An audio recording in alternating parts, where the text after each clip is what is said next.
Hi everybody, Cameron here, and welcome back to the channel. Today we're covering an important chapter from the North Carolina real estate exam, Other North Carolina Laws. You can expect about 11 questions on this topic, so it's definitely worth getting comfortable with the key points. We'll move through ownership of real property, the Connor Act, the Marketable Title Act, the Residential Property Disclosure Act, the Good Funds Act, Anti-Discriminatory Regulations, the Timeshare Act, and other disclosure considerations. So let's dive in.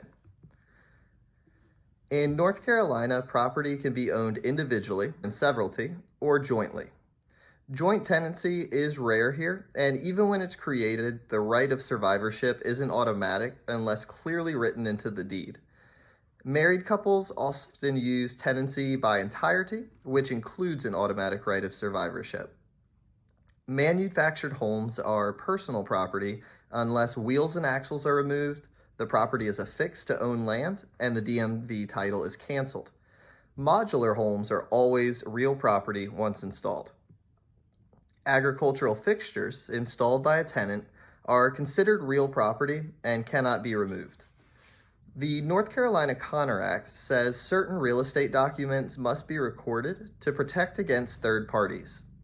It's a pure race system. Whoever records first wins. Deeds, leases over 3 years, and mortgages must be recorded at the County Register of Deeds. Marketable Title Act or Torrens system. The Marketable Title Act clears old title claims if they aren't found within 30-year title search. The Torrens system offers a state-guaranteed title, but it's extremely rare. If you encounter Torrens property, always recommend that clients consult an attorney. North Carolina Statute of Frauds. Certain contracts must be in writing to be enforceable in North Carolina. Real estate sales contracts, leases longer than 3 years, and modifications affecting transfers. Agency agreements between brokers and clients aren't covered by the Statute of Frauds. North Carolina Residential Property Disclosure Act.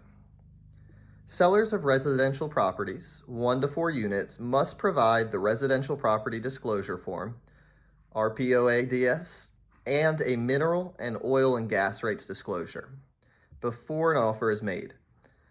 If not provided, buyers have a 3-day right to cancel. Exemptions include new homes, family transfers, and foreclosures. Important, if a property has illegal wastewater disposal like straight piping, it must be disclosed. North Carolina Good Funds Act. Before any money changes hand at closing, deeds must be recorded and funds must be verified as good funds, meaning wires, certified checks, or similar. No recordation, no disbursement. That's what North Carolina rule to prevent fraud. North Carolina Anti-Discriminatory Regulations. At the federal level, the Civil Rights Act and Fair Housing Act prohibit discrimination based on race, color, religion, sex, or national origin. North Carolina's Fair Housing Act adds protections for disability, familial status, and low income.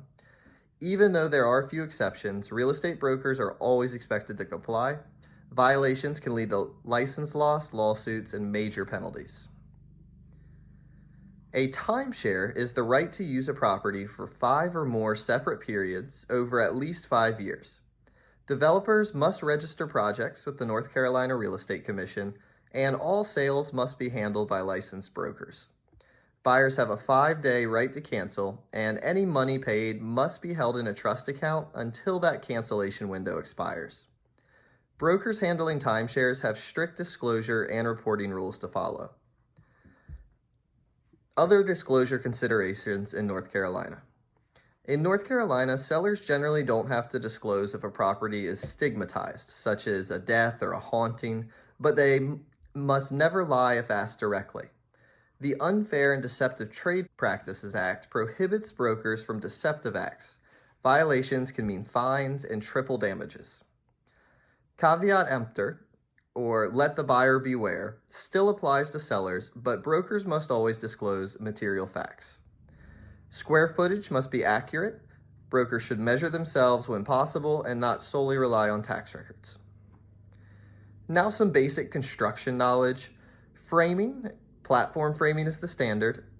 Examples of foundations include slab, crawl space, and basement, roof styles, building codes.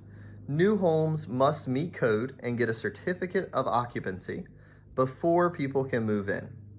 Subdivision approval must happen before selling lots, and sellers must disclose whether subdivision streets will be public or private.